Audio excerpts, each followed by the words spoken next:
કેમ છો ખેડૂત મિત્રો? તો આજના આ વિડીયોની અંદર આપણે જે છે મગફળીના વિશે વાતચીત કરવાના છીએ. મગફળીના ભાવની અંદર જે કાંઈ પણ વધારો આવતો જોવા મળ્યો છે, ઠીક છે, એના વિશે ચર્ચા કરવાના છીએ. અને એની અંદર પણ શું અલગ અલગ પાસાઓ છે જેના લીધે એકદમ મગફળીના ભાવની અંદર જે છે ભાવ વધારો થતો જોવા મળ્યો છે, ઠીક છે, એના વિશે ચર્ચા કરીશું. ઠીક છે, શરૂઆત થઈ નવેમ્બરની, પણ 7 નવેમ્બરની આસપાસથી, એટલે કે 7 છોડો પણ 10 નવેમ્બરના આસપાસથી જે છે ભાવની અંદર એક સડનલી બાઉન્સ આવતો જોવા મળ્યો અને કિંમતો જે છે ત્યાંથી સ્ટેપ બાય સ્ટેપ ઉપરની તરફ આપણને કામ કરતી જોવા મળી. આ વસ્તુને હું એક લાઇન ચાર્ટ સ્વરૂપે રજૂ કરીશ, કારણ કે ઇન લિક્વિડ વસ્તુ છે એના હિસાબે. ઠીક છે, તો 7 તારીખના દિવસે જ અમુક લોકોને ક્યાંક ને ક્યાંક આઈડિયા આવી ગયો હતો કે મગફળીની અંદર જે છે કાંઈક એવું થવા જઈ રહ્યું છે કે જે ગવર્મેન્ટ એની અંદર કાંઈક નવા સુધારા વધારાઓ કરવા જઈ રહી છે. ઓકે, તો ત્યારબાદ આપણને ધીરે ધીરે નેક્સ્ટ ડે બાય ડે ત્યારે એ દિવસે જે તે દિવસે 4800ની આસપાસ 4750 પ્રતિ ક્વિન્ટલના હિસાબે આપણે ભાવ બજારની અંદર મગફળીનો જોવા મળતો હતો. ઠીક છે, ત્યાર પછી ડે બાય ડે મગફળીના ભાવની અંદર ઇમ્પ્રુવમેન્ટ આવ્યું અને કિંમતો જે છે ઉપરની તરફ ધીરે ધીરે ધીરે ધીરે ધીરે શિફ્ટ થતી જોવા મળી.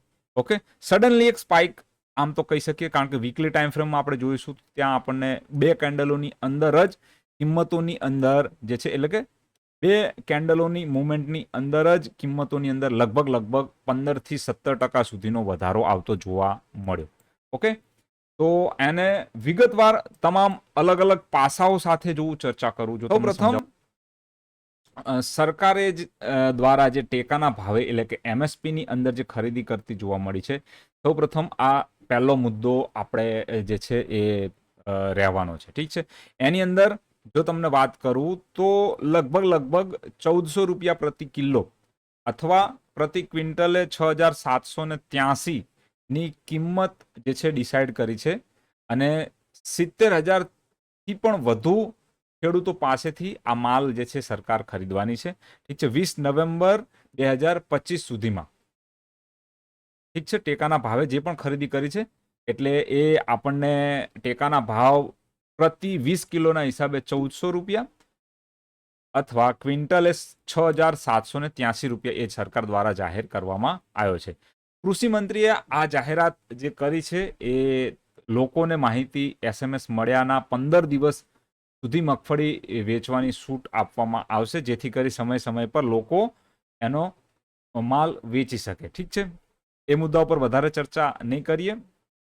વાત કરીશું ઉત્પાદન અને વાવેતર, એટલે કે ઉત્પાદન કેટલું છે અને વાવેતર કેટલા હિસાબે થયું. તો કૃષિ વિભાગના અંદાજ મુજબ 2025માં જે વર્ષ ગુજરાતના મગફળીનું વાવેતર હતું એ 22 લાખ હેક્ટર થી વધુ વિસ્તારમાં થયું હતું. ઠીક છે, અને 66 લાખ મેટ્રિક ટનનું એક વિક્રમી ઉત્પાદન થવાનો પ્રાથમિક અંદાજ જે છે એ આપણને ગવર્મેન્ટને ક્યાંક ને ક્યાંક ડેટામાં આ જોવા મળ્યો છે. ઠીક છે, એનો મતલબ 22 લાખ હેક્ટરનું વાવેતર થયું છે અને 66 લાખ મેટ્રિક ટનનું ઉત્પાદન થશે એવી ક્યાંક ને ક્યાંક ગવર્મેન્ટને આશા છે. એની અંદર પ્લસ માઇનસ થઈ શકે છે, કારણ કે કમોસમી વરસાદ જે હમણાં છેલ્લા તબક્કાની અંદર જોવા મળ્યો એના લીધે ઘણું નુકસાન પણ છે. ઠીક છે, અને આ આટલા વાવેતર વધવા છતાં SEA અહેવાલ મુજબ, ઠીક છે, જે આપણી solvent extract association of India નામની જે એજન્સી છે એના અહેવાલ મુજબ આટલું વાવેતર વધવા છતાં મધ્ય સિઝનમાં સૂકું હવામાન અને લાસ્ટ સિઝનમાં ભારે વરસાદના લીધે આ ડેટાની અંદર ઉપજની અંદર જે છે ઘટાડો થવાનું એક અહેવાલ રજૂ કરવામાં આવ્યો છે. ઠીક છે, હવે આ તો થઈ આપણે વાવેતરના ડેટા અને ઉત્પાદનની વાત. ઠીક છે, ટેકાના ભાવની જાહેરાત 1400 રૂપિયા સુધી ખરીદી કરવા માટેની, એટલે લગભગ તમે માનીને ચાલો કે 6800 થી 7000ની આસપાસ ગવર્મેન્ટ પોતે ખરીદવાની છે. ઠીક છે, એની અંદર પણ અમુક મુદ્દાઓ છે જે થોડું વિચારવા જેવા છે કે તાજેતરમાં થયેલો કમોસમી વરસાદ જે છે એ પોરબંદર, અમરેલી અને ભાવનગર જેવા સૌરાષ્ટ્ર વિસ્તારની અંદર જે છે મગફળીના પાકને એક વ્યાપક નુકસાન કર્યું છે. ઠીક છે, અને વરસાદની અંદર જે પલળી ગયેલી મકઈ છે એ ટેકાના ભાવે ખરીદવી કે નહીં ખરીદવી એની અંદર હજુ પણ અસમંજસનો માહોલ છે. ઓકે, અને એની અંદર પણ સરકારે કહ્યું છે કે અમે હજુ સર્વે કરીશું અને ત્યારબાદ અમે જે છે એ માલને ખરીદવી કે નહીં ખરીદવી એના વિશેનું અમે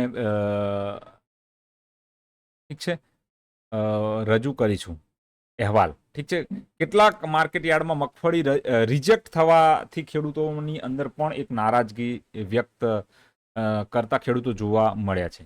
ઠીક છે, તો આ 3 અપડેટ છે મગફળીની અંદર. એક તો ટેકાના ભાવની ખરીદી જે 7,000, ઠીક છે, 1,400 રૂપિયા પ્રતિ kilo I think A maximum હશે. એનાથી જ્યારે પણ સર્વે થશે, જ્યારે પણ પાક જોવામાં આવશે એમાં પ્લસ માઇનસ થઈ શકે છે. ઠીક છે, અને પહેલી વસ્તુ છે ટેકાના ભાવની ખરીદી. બીજી વસ્તુ જે છે એ ઉત્પાદન અને વાવેતરના જે ડેટા હતા જે જાહેર કરવામાં આવ્યા હતા એની અંદર કમોસમી વરસાદના લીધે ક્યાંક ને ક્યાંક ઘટાડો જોવા મળી શકે છે. ઠીક છે, આ બીજી વસ્તુ. અને ત્રીજી વસ્તુ છેલ્લી, જે કમોસમી વરસાદ ફાઇનલી પોરબંદર, અમરેલી અને ભાવનગર વિસ્તારમાં થતો જોવા મળ્યો છે એના લીધે મગફળીના પાકને એક વ્યાપક નુકસાન થતું જોવા મળ્યું છે. ઠીક છે, તો આ 3 મુદ્દાઓ જે છે એના લીધે ક્યાંક ને ક્યાંક મગફળીના ભાવની અંદર એક સડનલી સ્પાઇક આવતો જોવા મળ્યો છે. ઠીક છે, હવે આ તો વાત થઈ ગઈ મગફળીના ભાવની અંદર આયેલા સ્પાઇકની. હવે આપણે એના વિશે ડિટેલમાં એ વસ્તુ જોઈ લઈએ, ડિટેલમાં એ ચર્ચા કરી લઈએ કે આ બધું અપડેટ આવવા છતાં મગફળીના ભાવ ઉપરની તરફ ક્યાં સુધી જઈ શકે છે અને શું એની અંદર ભવિષ્યમાં અપ્સ એન્ડ ડાઉન ભાવને જોતા આપણને લાગી શકે છે. ઠીક છે, ફરી એને હું કેન્ડલ ચાર્ટ પ્રમાણે જોવાનો પ્રયત્ન કરું તો ક્લિયરલી સ્પષ્ટપણે ભાવ જે છે એ આપણને અહીંયા આગળ પોઝિટિવ થતો જોવા મળ્યો છે. ઠીક છે, આ પોઝિટિવ ભાવ જે છે એ રિસન્ટ આપણે જે 5,000 થી 5500ની જે રેન્જ હતી, ઓલમોસ્ટ હું એક અપેક્ષા કરી રહ્યો હતો કે ક્યાંક ને ક્યાંક 5500ની રેન્જ બ્રેક થાય ત્યારબાદ આપણે ચર્ચા માટે વિડીયો જે છે લઈને આવીએ અને ત્યારબાદ આપણને એક ખાતરી પણ થાય. ઠીક છે, હજુ પણ સમય મર્યાદા પ્રમાણે ડેલી ટાઈમ ફ્રેમમાં જે છે સમય મર્યાદા પોઝિટિવ થતી જોવા મળી છે, જે અહીંયા આપણને ક્લિયરલી 6-4ની સામે 6, ઠીક છે, એ જોવા મળ્યું છે. પહેલી વસ્તુ. બીજી વસ્તુ, જે ભાવ છે એ પણ પોઝિટિવ થતો જોવા મળ્યો છે. તો જ્યારે પણ મિત્રો ભાવ અને સમય બંને એક સાથે પોઝિટિવ થાય છે ત્યારે એક ધડાકાભેર કિંમતોની અંદર ઉછાળો આવતો જોવા મળે છે. ઠીક છે, હવે સપોર્ટ રેઝિસ્ટન્સ ઉપરની તરફ જોઈ લઈએ કે શું જોવા મળી રહ્યા છે. તો એની અંદર 6,351ની આસપાસનું જે લેવલ છે એ ખાસ એક મહત્વની ભૂમિકા ભજવવાનું છે. ઠીક છે, અગાઉ પણ આ લેવલ મહત્વની ભૂમિકા ભજવી ચૂક્યું છે. ઠીક છે, જે જ્યારે કિંમતોને ઉપરથી નીચે આવતું ત્યારે પણ એ લેવલને 2 વખત ટેસ્ટ કર્યું હતું અને અત્યારે કારણ કે કિંમતો નીચેથી ઉપર તરફ જઈ રહી છે તો એ સંજોગોની અંદર પણ કિંમતો એ ઝોનને ક્યાંક ને ક્યાંક થોડું ઘણું રિસ્પેક્ટ આપશે. ઠીક છે, એના પછીની વાત કરીએ ઉપરની તરફ, તો એના પછી મિત્રો 6,900 થી 7,000, ઠીક છે, જે ટેકાના ભાવ જાહેર કરવામાં આવ્યા છે એ ભાવને પણ કિંમતો ક્યાંક ને ક્યાંક રિસ્પેક્ટ આપતી જોવા મળશે. તો હાલના સંજોગોમાં, હાલના તબક્કામાં કિંમતો પોઝિટિવ થઈ છે. કિંમતો કહી રહી છે કે ઉપરની તરફનું મોમેન્ટમ જે છે મગફળીની અંદર શરૂઆત થઈ શકે છે, જે 6,300 હાલમાં જો વાત કરું 5,567ની આસપાસ છે, 5,500ની આસપાસ છે, એટલે લગભગ પ્રતિ ક્વિન્ટલે 1,100ની આસપાસ છે, જે વધીને ઉપરની તરફ 6,700 એટલે 1,400ના લેવલ તરફ જઈ શકે છે. ઠીક છે, જે આમ પણ સરકારનું ટેકાના ભાવનું એક મહત્વનું લેવલ છે મિત્રો. ઠીક છે, તો મગફળીની અંદર ફરી કહું, જો માલ છે તમારી પાસે તો પ્રયત્ન કરો કે એક ટેકાના ભાવે તેને તમે વેચી શકો.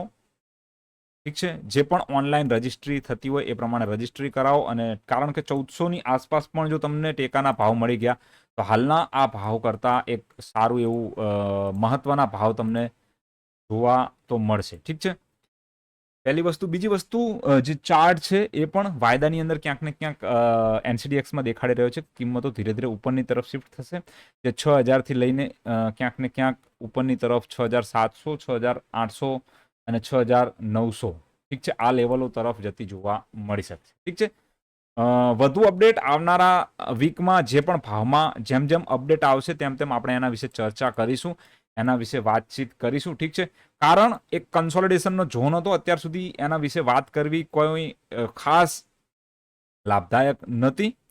ઠીક છે, પણ હવે ધીરે ધીરે જેમ ભાવ પોતાના જે છે સ્ટ્રક્ચરને અનલોક કરી રહ્યો છે તેમ આપણે એના વિશેની ચર્ચા પણ ધીરે ધીરે શરૂ કરીશું મિત્રો. તો આઈ હોપ, આશા રાખીશ આ વિડીયો તમને પસંદ આવ્યો હશે. વિડીયો તમને પસંદ આવ્યો છે તમારા મિત્રો સાથે શેર કરો, ચેનલને સબસ્ક્રાઇબ કરો. આવી પણ લેટેસ્ટ અને સારી માહિતી આપણે લઈને આવનારા સમયમાં મળતા રહીશું. તો thank you for watching video. Thank you very much. જય હિન્દ, જય ભારત, જય જવાન, જય કિસાન ખેડૂત મિત્રો.